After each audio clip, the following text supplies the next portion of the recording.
Subscribe करिए HiFi study channel को, bell icon को प्रेस कीजिए लेटेस्ट वीडियो अपडेट सबसे पहले पाने के लिए। Hello friends, welcome back HiFi study. दोस्तों, आज की क्लास में हम लोग सीखने वाले हैं अपने पास्ट टेंस के कंप्लीट लेक्चर को, यानी कि पास्ट के जो 4 प्रकार होते हैं उन चारों प्रकारों को आज हम लोग सीखने वाले हैं, जिसमें आपका इंडेफिनिट होगा, कॉन्टिन्यूअस होगा, परफेक्ट होगा और परफेक्ट कॉन्टिन्यूअस होगा। इन चारों टेंसों को हम लोग अच्छे से सीखने वाले हैं। तो वीडियो थोड़ा सा लॉन्ग बन सकती है, लेकिन आपको कंसंट्रेट रहना है। सबको आता है, लेकिन बस थोड़ा सा समझने की देरी है, थोड़ा सा प्रैक्टिस करने की देरी है। वो चीज़ आप कर लेना, आपका सारे डाउट जो हैं वो क्लियर हो जाएंगे। तो वीडियो को पसंद आएगी लाइक करना, शेयर करना और सब्सक्राइब भी कर लेना। तो आइए शुरुआत करते हैं पास्ट टेंस की। पास्ट टेंस आपके टोटल 4 प्रकार के होते हैं। सभी को पता है, अगर टेंसों की बात करें तो एक टेंस जो टाइम होता है वो टाइम के हिसाब से 3 प्रकार का, वर्क के हिसाब से 4 प्रकार के। और टाइम और वर्क का मतलब ही क्या होता है, टेंस, जब उनको ऐड कर देते हैं। तो जो आपका पास्ट टेंस है, इसमें पहला आपका आता है इंडिफिनिट। पहला आपका आता है दोस्तों इंडिफिनिट। दूसरा आपका जो आता है वो आता है कॉन्टिन्यूअस। दूसरा आपका क्या आता है भाई, कॉन्टिन्यूअस आता है। ऐसे ही तीसरा आपका आता है परफेक्ट। तीसरा क्या आता है, परफेक्ट। और चौथा जो आपका जुड़ जाता है वो इसी में जुड़ जाता है, परफेक्ट कॉन्टिन्यूअस। परफेक्ट कॉन्टिन्यूअस, ये होते हैं आपके 4 पार्ट किसके, प्रत्येक टेंस के। अभी आपने प्रेजेंट में पढ़ा है, यही 4 होते हैं। पास्ट में पढ़ोगे तो भी यही 4 होंगे। अब देखो, सबसे पहले हम बात करेंगे इंडेफिनिट से। प्रेजेंट इंडेफिनिट टेंस से हम लोग शुरुआत करेंगे और इसको पढ़ेंगे। अब बात करते हैं कि सर पास्ट इंडेफिनिट टेंस की पहचान क्या होती है। पहले एक बात दिमाग में याद रखना कि पास्ट का मतलब क्या होता है। पास्ट का मतलब भाई, प्रेजेंट का मतलब आपने देखा वर्तमान होता है, और पास्ट का मतलब क्या होता है, भूत। भूत का मतलब दोस्तों क्या होता है कि जो समय बीत गया है उन समय की बातों को हम लोग अपने पास्ट टेंस में सीखते हैं। और अगर भूतकाल में कोई स्टेटमेंट दिया जाएगा तो उसकी इंग्लिश इंडेफिनिट में बनाएंगे। अगर कोई पास्ट में काम चल रहा है तो उसकी इंग्लिश कॉन्टिन्यूअस में बनाएंगे। अगर पास्ट में कोई काम विधिवत हो चुका है तो उसकी इंग्लिश परफेक्ट में बनाएंगे। और अगर वो परफेक्ट भी है और चल भी रहा है पास्ट में तो उसकी इंग्लिश हम परफेक्ट कॉन्टिन्यूअस में बनाते हैं। बस ये बात आपको याद रखनी है ना। अब देखो भाई, ये पास्ट मतलब भूत होता है, तो भूतकाल की सारी बातें हम लोग यहाँ पर सीखने वाले हैं। अब देखो समझो, यहाँ पर इंडेफिनिट का मतलब क्या होता है। अगर मैं इसकी पहचान की दोस्तों बात करूं, पहचान की, तो पहचान क्या होती है, वाक्य के अंत में क्या आएगा, वाक्य के अंत में आएगा लिया, दिया, आया, गया, ये सारे शब्द आते हैं। मैं आया, वह गया, वह नाची, तुम सोए, तो ये सारे शब्द क्या आएंगे, इसके अंतर्गत आएंगे। सोए तो हो सकता है ना आए, बट ये शब्द आपके आते हैं। ये शब्द आने के साथ साथ आपको प्रतीत हो जाएगा कि पास्ट में कोई इंडेफिनिट बात कही जा रही थी। सपोज दैट एग्जाम्पल, जैसे मैं कह दूं, मैंने कहा राम स्कूल गया। मैंने कहा राम स्कूल गया, तो आप देखोगे यहाँ पर कि राम क्या है, स्कूल गया, मतलब वो स्कूल जा चुका। मेरे पहुंचने से पहले वो स्कूल जा चुका, मतलब वो काम पास्ट का हो गया। लेकिन मैंने स्टेटमेंट दिया कि राम स्कूल गया, तो इसीलिए क्या हो जाएगा, इंडेफिनिट में बनाया जाएगा। ठीक है ना। अब देखो, अब यहाँ पर दोस्तों हम बात करते हैं हेल्पिंग वर्ब की। हेल्पिंग वर्ब की बात करना ये बहुत समझने वाली बात है कि हेल्पिंग वर्ब हम क्या लगाएंगे। तो दोस्तों एक बात ज़रा समझना, यहाँ पर हेल्पिंग वर्ब हम डिड लगाएंगे। अब आपको पता है कि डिड हम कैसे लगाते हैं। अगर आप इसको रिलेट करो प्रेजेंट इंडेफिनिट से, अगर आप इसको रिलेट करो प्रेजेंट इंडेफिनिट से, तो प्रेजेंट इंडेफिनिट की हेल्पिंग वर्ब क्या थी, डू और डज थी। तो डू डज की सेकंड फॉर्म ही क्या होती है, डिड होती है। तो डिड यहाँ पर लग जाने वाला है। मेन वर्ब की कौन सी फॉर्म लगाएंगे, ज़रा जल्दी से बताओ। इंडेफिनिट में मेन वर्ब की कौन सी फॉर्म लगाएंगे। तो जो भी कह रहे हैं कि सर मेन वर्ब की फर्स्ट फॉर्म लगाएंगे, वो सही है। मेन वर्ब की फर्स्ट फॉर्म लगाएंगे यहाँ पर, है ना। इंडिफिनिट है तो मेन वर्ब की फर्स्ट फॉर्म लगाते हैं, लेकिन एक केस भी मैंने बताया था, हो सकता है आपको याद हो, अभी मैं जब रूल बताऊंगा तो आपको याद आ जाएगा वो चीज़।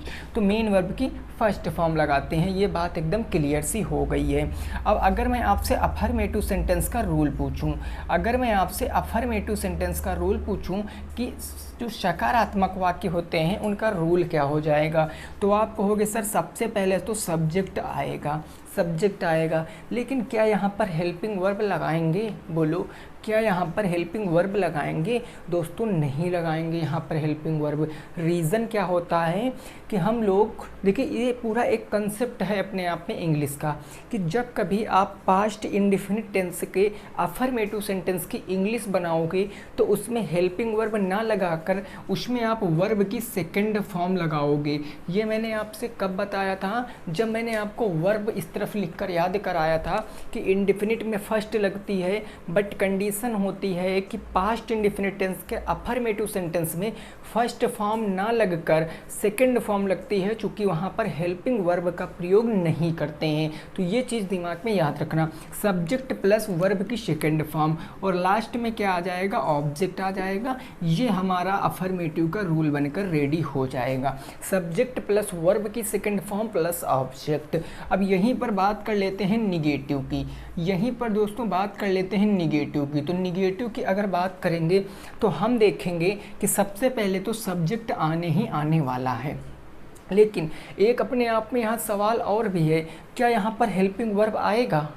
भाई अफर्मेटिव में तो हेल्पिंग वर्ब नहीं आई, लेकिन क्या यहाँ पर हेल्पिंग वर्ब आएगी? जरूर आएगी। तो हेल्पिंग वर्ब हमारी क्या आ जाएगी? डिड आ जाएगी। डिड हो गया सर, लेकिन निगेटिव है तो हेल्पिंग वर्ब के जस्ट बाद क्या आएगा? नॉट आएगा।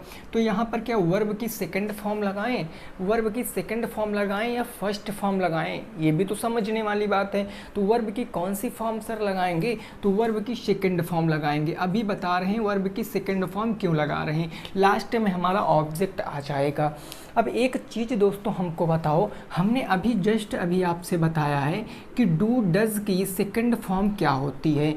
डू डज की सेकंड फॉर्म क्या होती है? डिड होती है ना, डिड होती है डू डज की सेकंड फॉर्म, ठीक ना। डू डज की सेकंड फॉर्म डिड होती है।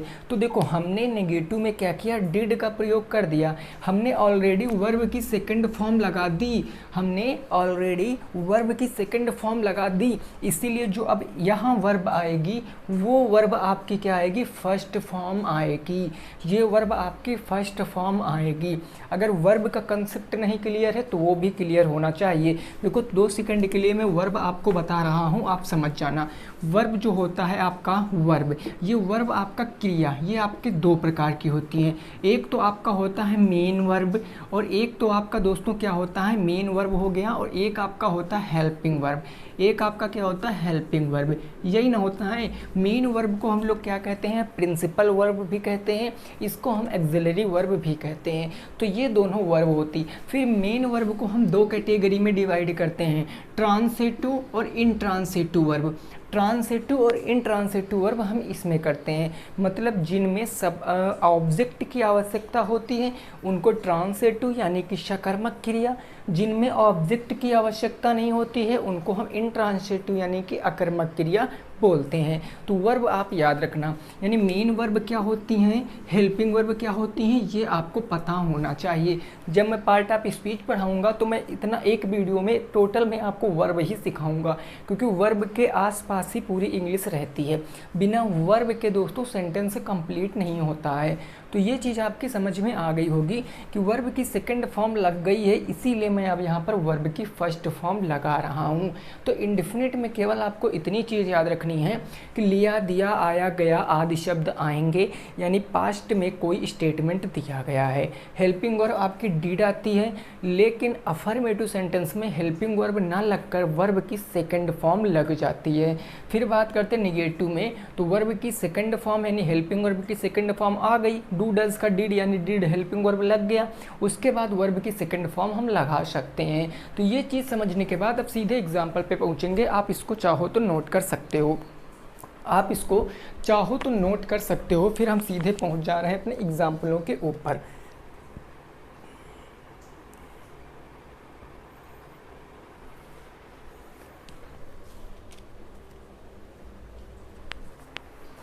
समझ गए हो ना भाई। अब देखो, अब हम लोग एग्जाम्पल इसके सीखेंगे। देखिए बहुत ही सिंपल होती हैं बातें यहाँ पर टेंस में, थोड़ा सा प्रैक्टिस करने की ज़रूरत है जो आप करोगे हमारे साथ, है ना। देखिए अब एग्जाम्पल की बात करते हैं, तो जैसे मैंने एग्जाम्पल नंबर 1 आपके सामने कह दिया, मैंने कह दिया राम स्कूल गया। राम स्कूल गया बनाने का दोस्तों प्रयास करना, राम स्कूल गया। दूसरा मैंने कह दिया कि उसने मुझे एक पेंसिल दी। उसने मुझे एक पेंसिल दी। ये दो चीज़ें हमने बना दिया, उसने मुझे एक पेंसिल दी और राम स्कूल गया। अब आप देखो सबसे पहले आपको दोस्तों तो ये आना चाहिए कि सब्जेक्ट क्या है, ऑब्जेक्ट क्या है, मेन वर्ब क्या है, ये चीज़ें आपको पता होनी चाहिए।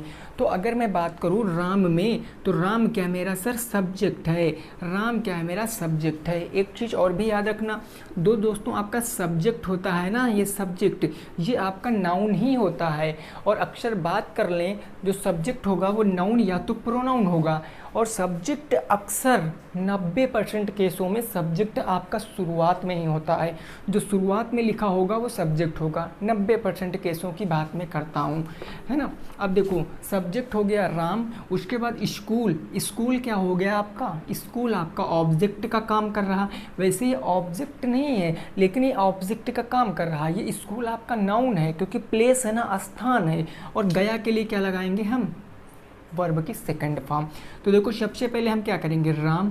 अब राम गया, जाने की क्या होती है, जाने की, तो जाने की गो होती है ना, जाने की गो होती, लेकिन इसकी सेकंड फॉर्म लगाएंगे तो क्या आ जाएगा, वेंट आ जाएगा। कि राम वेंट, और कहाँ वेंट, टू स्कूल। तो राम वेंट टू स्कूल, ये बन गया राम वेंट टू स्कूल, है ना। वैसे हम इसे बनाएंगे। सब्जेक्ट क्या है, उसने मुझे, और मैं क्या हो जाऊंगा, ऑब्जेक्ट हो जाऊंगा। मैं क्या हो जाऊंगा, ऑब्जेक्ट हो जाऊंगा ना। एक पेंसिल क्या हो जाएगा, उसने मुझे एक पेंसिल दी। तो एक पेंसिल दी ना, तो ये हमारा काम करेगा। अब देखो उसने की हम क्या लिखेंगे, अगर उसने हमारा फीमेल है, अगर उसने, या हम उसमें समझे अगर फीमेल है तो सी लगाएंगे, और अगर मेल है तो ही लगाएंगे। तो उसने के लिए क्या कहेंगे, ही। हम यहाँ पर मान रहे हैं कि वो मेल होगा तो ही। उसके बाद क्या आएगा, क्योंकि ये निगेटिव है नहीं तो वर्ब की सेकंड फॉर्म। दी, देने की क्या होती है, गिव होती है, लेकिन सेकंड फॉर्म लगाएंगे तो गेव हो जाएगा। यानी ही गेव, और क्या gave, a pencil. He gave a pencil, लेकिन किसको, मुझे। ही गेव आ पेंसिल मुझे, तो मी। ही गेव आ पेंसिल मी, उसने मुझे एक पेंसिल दी।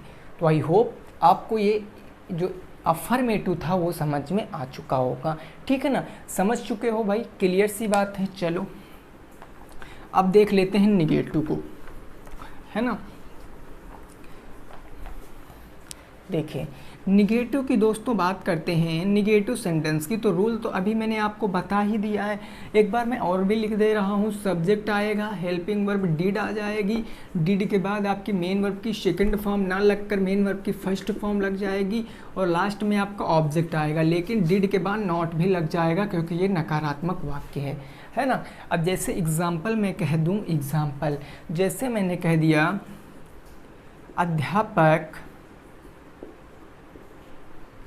अध्यापक ने बोर्ड पर नहीं लिखा, बोर्ड पर नहीं लिखा। अध्यापक ने बोर्ड पर नहीं लिखा। तो ये हमारा बन गया एक प्रकार का इंडेफिनिट का निगेटिव सेंटेंस। सब्जेक्ट क्या है, अध्यापक। अध्यापक के लिए द टीचर, यही तो लिखेंगे ना, द टीचर। तो द टीचर हो गया। अब यहाँ पर देखो डिड लगाएंगे, सब्जेक्ट के जस्ट बाद डिड आता है। द टीचर डिड, नहीं है तो नॉट, क्योंकि हेल्पिंग वर्ब के बाद नॉट आएगा। द टीचर डिड नॉट, लिखने, तो लिखने की आप क्या होगी भाई, राइट होती है ना, राइट। अब यहाँ पर आप सेकंड फॉर्म ना लगा देना, रॉट ना लगा देना, नहीं गड़बड़ हो जाएगा, क्योंकि मैंने बताया ऑलरेडी आप सेकंड फॉर्म डू डज की लगा चुके हो, इसीलिए मेन वर्ब की फर्स्ट फॉर्म ही लगाओगे। The teacher did not right, और कहाँ राइट, पर, किस पर, बोर्ड पर। तो पर के लिए on the board, on the board. बोलो समझ गए हो ना। समझ गए हो कि भाई नहीं समझ गए हो? समझ गए हो तो अगला सेंटेंस मैं दे रहा हूँ, ज़रा इसको करके बताओ। अगला मैं दे रहा हूँ, इसको करके आपको बताना है, ठीक है ना भाई? ठीक है, चलो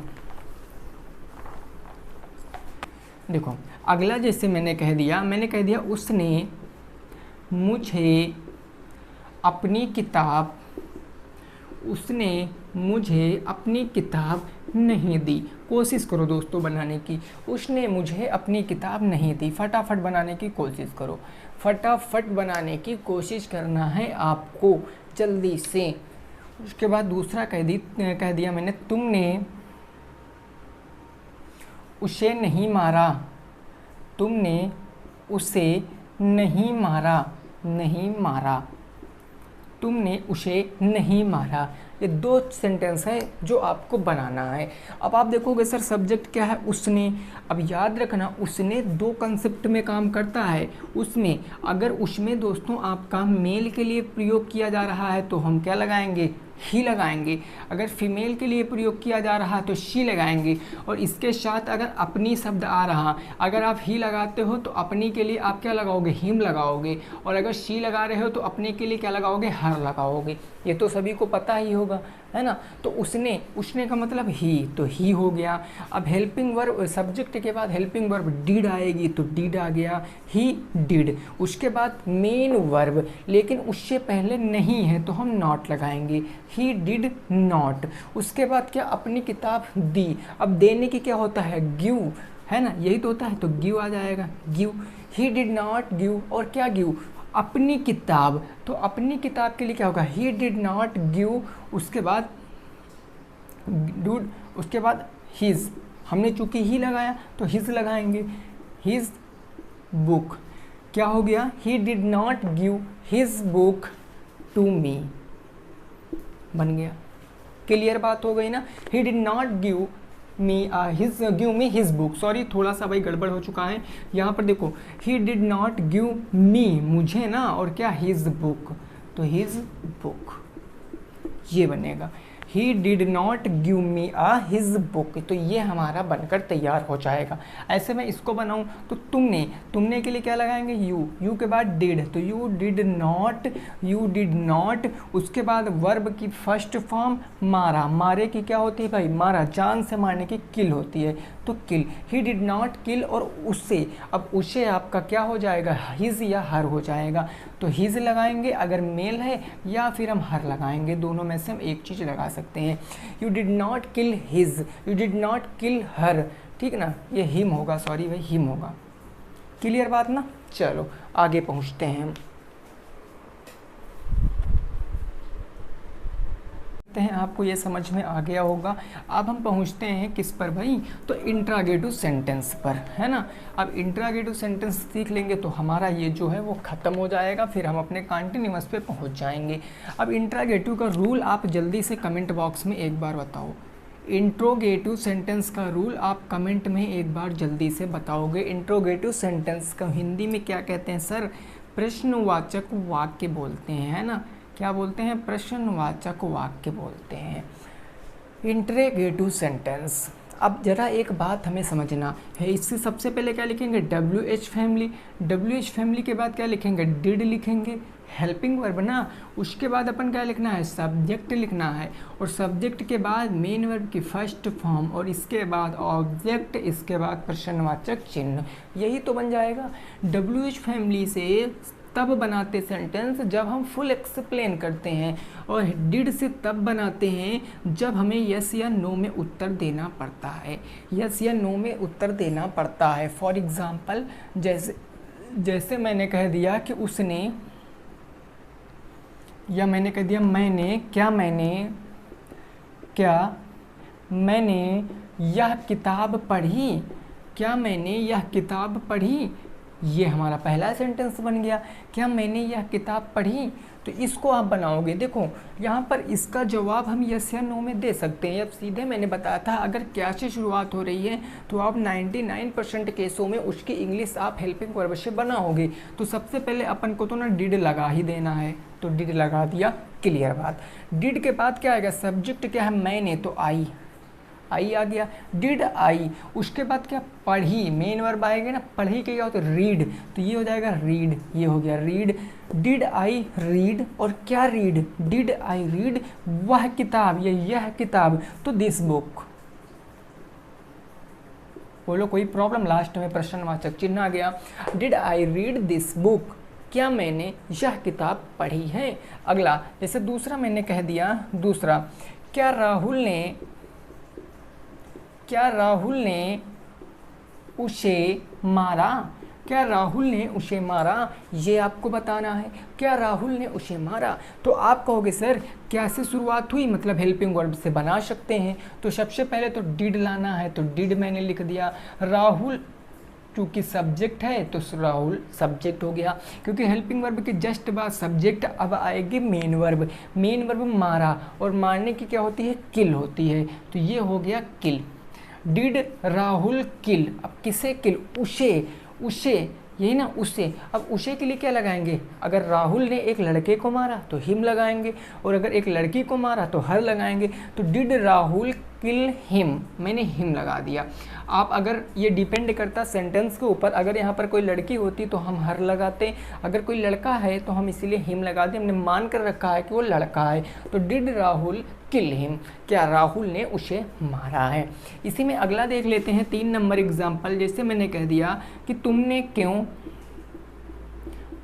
क्यों यह किताब पढ़ी, तुमने क्यों यह किताब पढ़ी, अब इसकी इंग्लिश बनाओ, तुमने क्यों यह किताब पढ़ी, तो आप कहोगे अरे सर इसमें क्या से नहीं शुरू हुआ है, इसमें क्या से नहीं शुरू हुआ, इसमें हाँ का वाला परिवार आया लेकिन बीच में आया, और जब का वाला परिवार बीच में आया तो उसकी इंग्लिश WH फैमिली से बनाते हैं। अब क्यों किसे इंग्लिश सबसे पहले बनाएंगे, क्यों वहाँ जाएगा पहले व्हाई, उसके बाद हेल्पिंग वर्ब डिड आ जाएगा, तो व्हाई डिड हो गया, फिर सब्जेक्ट क्या है तुमने के लिए यू लगा देंगे, why did you, main verb read, तो रीड आ जाएगा, व्हाई डिड यू रीड, और क्या रीड, यह किताब, रीड दिस बुक।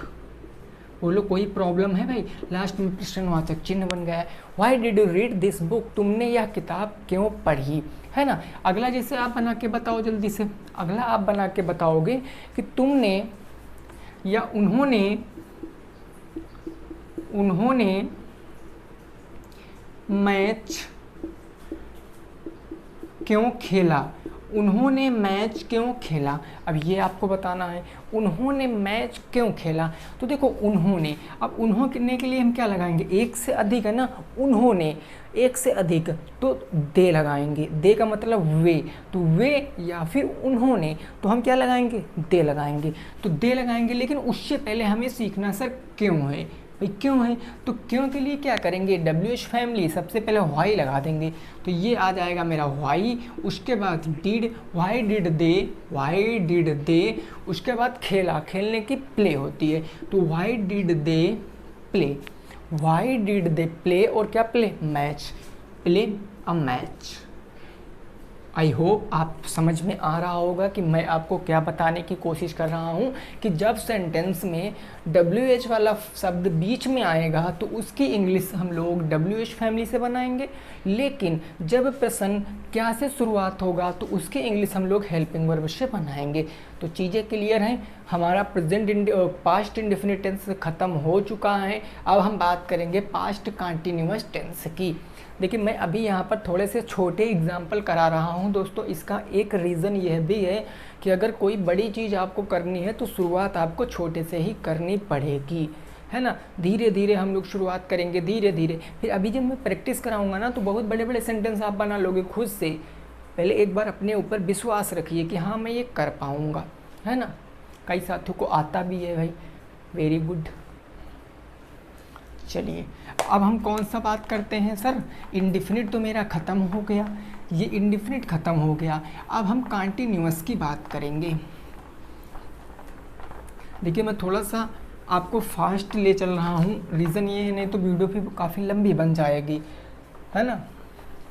तो अब ये मैं साफ़ किए दे रहा हूँ, एक एक टेंस को हम सीखेंगे। इंडिफिनिट मेरा हो चुका है, अब कौन सा आएगा, इसी का second part continuous, continuous tense आएगा, कंटिन्यूअस टेंस आएगा, है ना। अब इसके दोस्तों पहचान बताओ जल्दी से, क्या होगी पहचान, क्या होगी। देखो ये पास्ट का मतलब क्या होता है, पास्ट का मतलब होता है था, मतलब भूतकाल ना, भूतकाल। तो अगर मैं इसकी कंपेयर आप प्रेजेंट से करोगे दोस्तों, अगर इसकी कंपेयर आप प्रेजेंट से करोगे तो प्रेजेंट की पहचान क्या थी, रहा है, प्रेजेंट की बात कर रहे हैं ना, रही है और रहे हैं, यही तो आएगा ना। लेकिन अब आपको पता है, ये पढ़ते ही आपको लग रहा है कि ये तो पास्ट की बात है ही नहीं।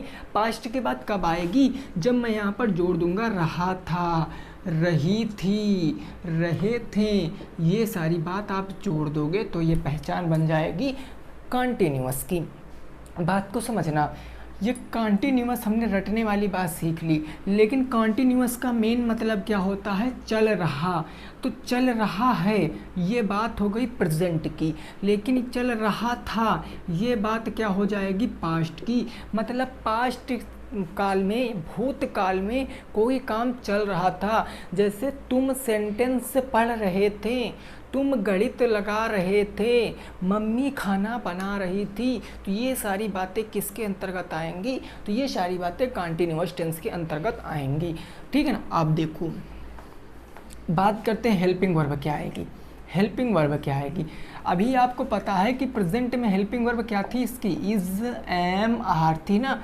प्रेजेंट में इसकी helping verb is am are थी, तो इसकी सेकंड फॉर्म लग जाती है वाज या फिर वर लग जाती है, वाज या फिर वर लग जाएगी। वाज का प्रयोग एक वचनकर्ता के साथ करेंगे सिंगुलर के साथ, वर का प्रयोग प्लूरल के साथ यानी बहुवचनकर्ता के साथ, और आई के साथ भी वाज का प्रयोग करते हैं। आई का अपना फंडा अलग ही होता है।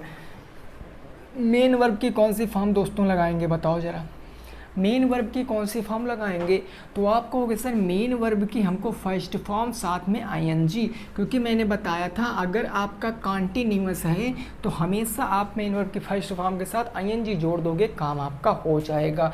तो ये बेसिकली बातें थी जो आपको पता होनी चाहिए। बाकी रूल तो भाई सभी लोग बनाओगे, जल्दी से बता दीजिए रूल क्या हो जाएगा, जल्दी से बताओ आप रूल क्या हो जाएगा अफर्मेटिव और नेगेटिव का।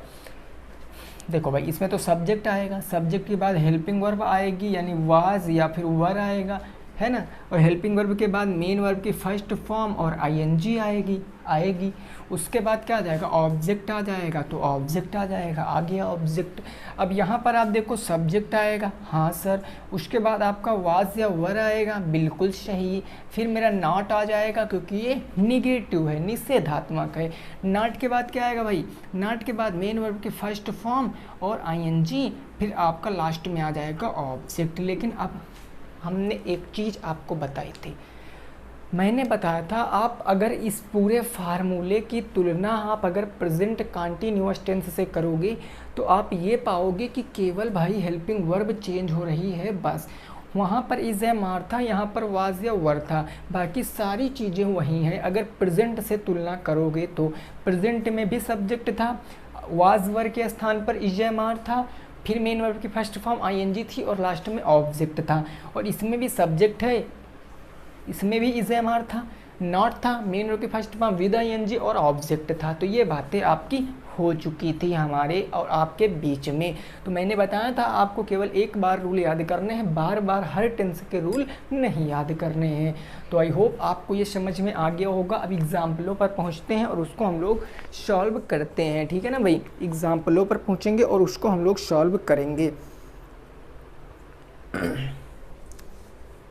देखिए इसकी पीडीएफ आपको मिल गई होगी टेलीग्राम पे, अगर नहीं मिली है तो बहुत जल्द अपलोड कर दी जाएगी पीडीएफ, जिसमें कंप्लीट टेंस है पूरा, यानी प्रेजेंट पास्ट फ्यूचर सभी पूरे कंप्लीट टेंस हैं।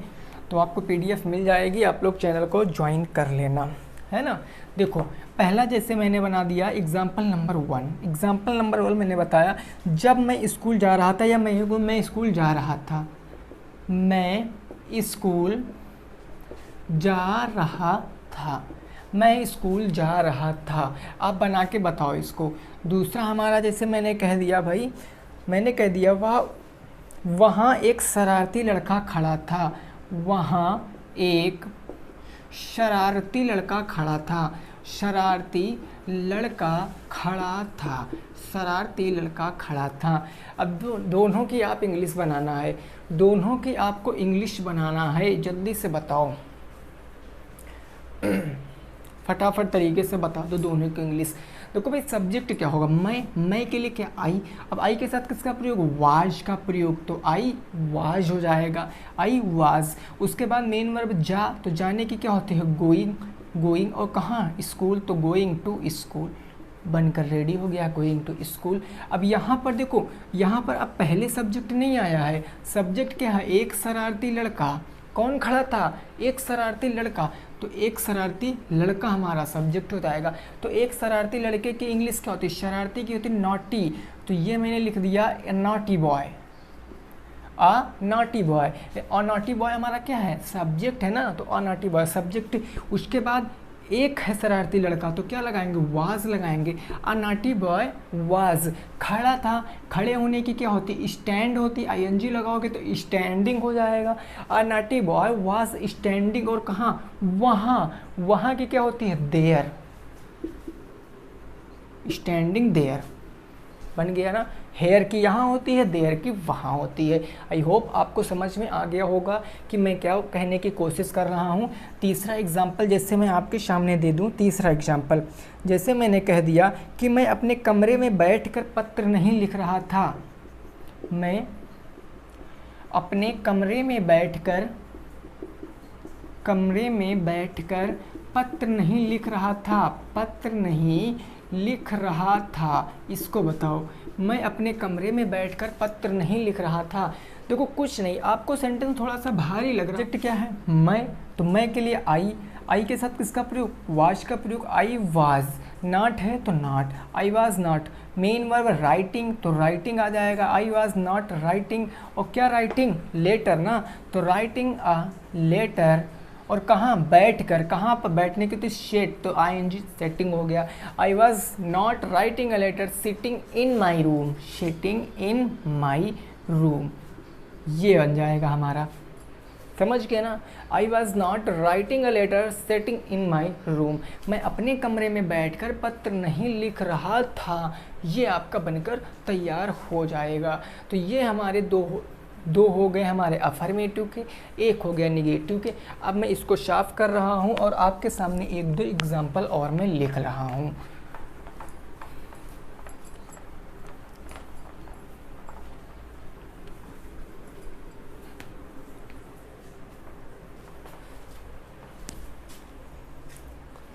देखो जैसे मैंने तीसरा दे दिया, मैंने कहा सीता नहीं नाच रही थी, सीता नहीं नाच रही थी, बनाओ, सीता नहीं नाच रही थी। चौथा मैंने कह दिया, क्या अकबर किताब पढ़ रहा था, क्या अकबर किताब पढ़ रहा था, ये मैंने अगला कह दिया। 5 नंबर, क्या हम नदी में नहा रहे थे, नदी में नहा रहे थे, ये हो गया आपका तीसरा, ठीक है ना, ये क्या हो गया आपका तीसरा हो गया। अगला जैसे मैं कह दूं नेक्स्ट हम कह दें आपसे कि वे क्या कर रहे थे, वे क्या कर रहे थे, वे क्या कर रहे थे। अगला मैं ये कह दूं, अगला आपसे हो जाएगा 7 नंबर, जैसे मैंने कह दिया कि राम कहाँ सो रहा था, राम कहाँ सो रहा था, ये मैंने कह दिया। अब बना के बताओ, आप इन 5 सेंटेंसों को बना के बताओ।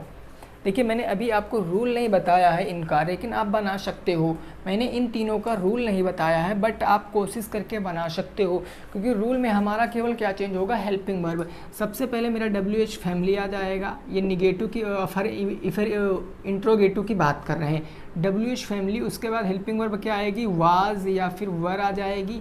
उसके बाद सब्जेक्ट आ जाएगा, मेन वर्ब के फर्स्ट फॉर्म विद ING आ जाएगा।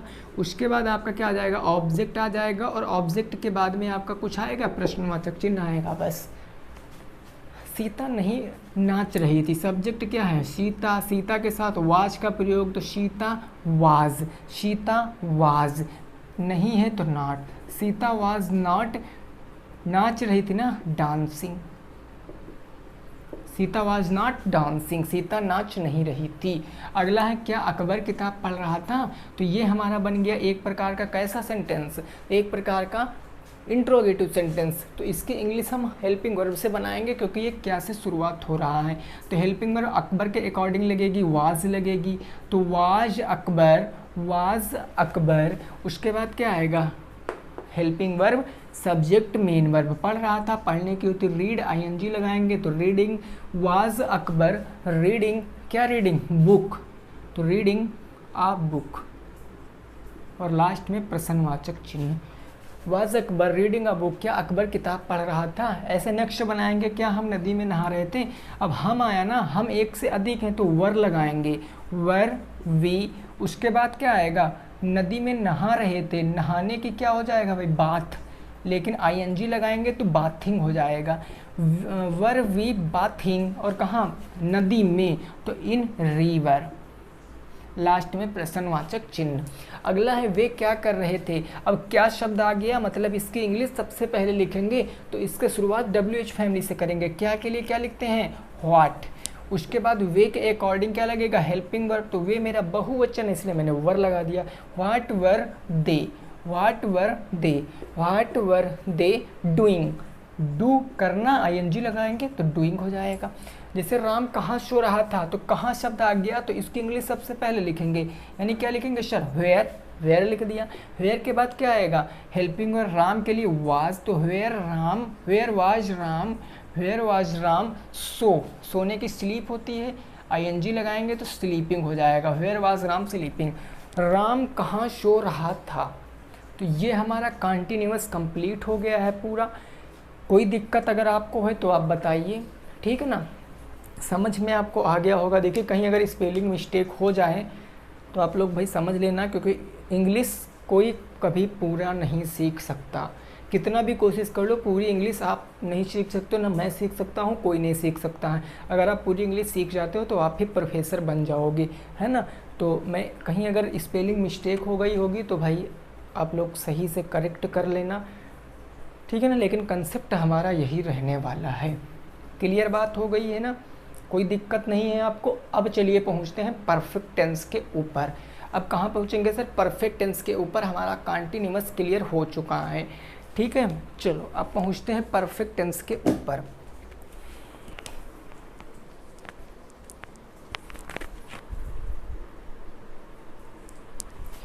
कोई दिक्कत नहीं यहाँ तक किसी भी साथी को।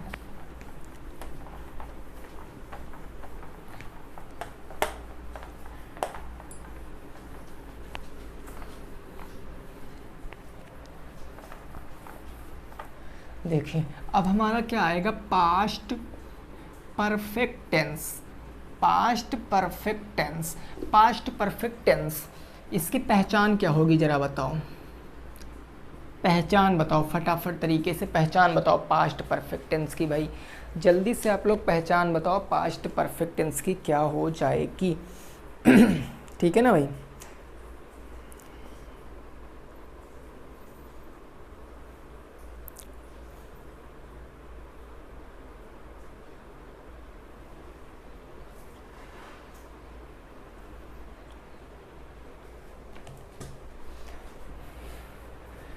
तो चलिए बहुत से साथी भाई कमेंट कर रहे हैं कि पास्ट परफेक्ट टेंस की पहचान क्या होगी। देखिए कुछ करना नहीं है दोस्तों, आपको कुछ ज़्यादा दिमाग लगाने की ज़रूरत थोड़ी नहीं है। आप पास्ट परफेक्ट टेंस को कंपेयर करके पढ़िए प्रेजेंट परफेक्ट टेंस से। प्रेजेंट का मतलब वर्तमान था, इसका मतलब भूत हो जाएगा बस। वर्तमान में था चुका है, चुकी है, चुके हैं, और इसका मतलब क्या हो जाएगा, चुका था, है ना, यही तो। चुकी थी, चुके थे, लिया था, ली थी, दी थी, ये सारे शब्द आएंगे बस। ठीक है ना। चुका था, चुकी थी, चुके थे, लिया था, ली थी, दी थी, लिया था, दिया था, सारे शब्द इसी में आ जाएंगे। लेकिन अगर आप सेंटेंस को पढ़ोगे तो आपको लगेगा कि भविष्य काल में भूतकाल में कोई काम हो चुका था पक्का, उसमें कोई भी गलती नहीं हुई थी, तो ये बात हमारी यहाँ पर हो जाएगी। अगर मैं दोस्तों हेल्पिंग वर्ब की बात कर लूँ तो हेल्पिंग वर्ब अगर पास्ट की पूछेंगे तो बताओगे आप हैज़ और हैव थी, इसकी सेकेंड फॉर्म आप हैड लगा दोगे, बस हेल्पिंग वर्ब हैड हो जाएगी, कोई दिक्कत नहीं है। मेन वर्ब की कौन सी फॉर्म लगाएंगे? परफेक्ट है हमेशा मेन वर्ब की थर्ड फॉर्म, परफेक्ट में हमेशा मेन वर्ब की थर्ड फॉर्म। और परफेक्ट के बाद ये सारी चीज़ें हो गई। अब अफर्मेटिव का रूल आप बता दीजिए जल्दी से। देखिए रूल हम लोग अफर्मेटिव, निगेटिव और इंट्रागेटिव का साथ में सीखने वाले हैं, फिर अभी एग्जाम्पल कर लेंगे, समझ में आ जाएगा, है ना। जल्दी से आप रूल बना के बताओ क्या होगा। अफर्मेटिव, निगेटिव, इंट्रागेटिव का रूल बना के बताओ क्या होगा। अफर्मेटिव में सबसे पहले क्या आएगा? सब्जेक्ट, सब्जेक्ट के बाद हेल्पिंग वर्ब हैड, फिर मेन वर्ब के थर्ड फॉर्म और उसके बाद ऑब्जेक्ट आ जाने वाला है, क्लियर सी बात है। निगेटिव में क्या आएगा? सबसे पहले सब्जेक्ट आएगा, फिर हेल्पिंग वर्ब क्या आएगा? हैड के बाद नॉट, नॉट के बाद मेन वर्ब की थर्ड फॉर्म और उसके बाद आपका क्या आ जाएगा? ऑब्जेक्ट आ जाएगा। इंट्रोगेटिव की बात करें तो सबसे पहले आपका WH फैमिली आएगा, इसके बाद आपका हेल्पिंग वर्ब यानी कि हैड आ जाएगा, उसके बाद आपका सब्जेक्ट आएगा, फिर वर्ब की थर्ड फॉर्म, ऑब्जेक्ट और लास्ट में प्रश्नवाचक चिन्ह आ जाएगा। ये सारी चीज़ें आपकी होती हैं। उम्मीद करते हैं कि रूल आप बनाना सीख गए होंगे। इतनी क्लासों में रूल तो बनाना सीख ही गए होंगे। अगर रूल बना है तो फिर सारा काम क्लियर है, फिर आपको मीनिंग आ रही है तो आप सेंटेंस को बना दोगे, कितना भी बड़ा सेंटेंस क्यों ना हो गया ना। अब हम लोग एग्जाम्पल इसके सॉल्व करेंगे, साथ में सॉल्व करेंगे एग्जाम्पल, आपको खुद से प्रैक्टिस करनी है। अब ज़रूरी नहीं मैं ऊपर हेडिंग डालूँ अफर्मेटिव, अफर्मेटिव भी हो सकता है, निगेटिव भी हो सकता है, इंट्रागेटिव भी हो सकता है, कंबाइंड आप लोग पढ़ने की कोशिश करिए, ठीक है ना। चलो अब मैं यहाँ से एग्जाम्पल करा रहा हूँ। जैसे पहला एग्जाम्पल मैंने कह दिया कि मैं पढ़ चुका था, मैं पढ़ चुका था, ये पहला हो गया, मैं पढ़ चुका था। दूसरा, ये फर्स्ट नंबर है हमारा। दूसरा,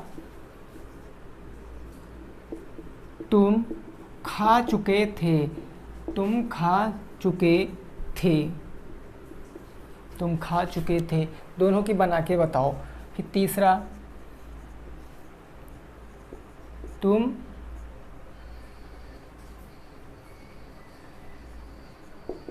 लिख नहीं चुके थे, तुम लिख नहीं चुके थे, ये हो गया। अगला 3 नंबर के बाद 4 नंबर आपको बताना है। अध्यापक गणित नहीं पढ़ा चुके थे, गणित नहीं पढ़ा चुके थे, अध्यापक गणित नहीं पढ़ा चुके थे, ये हो गया आपका चौथा। ऐसे करके आप पांचवा बना के बताओगे। क्या सोहन काम पूरा कर चुका था, पूरा कर चुका था। क्या मोहन काम पूरा कर चुका था?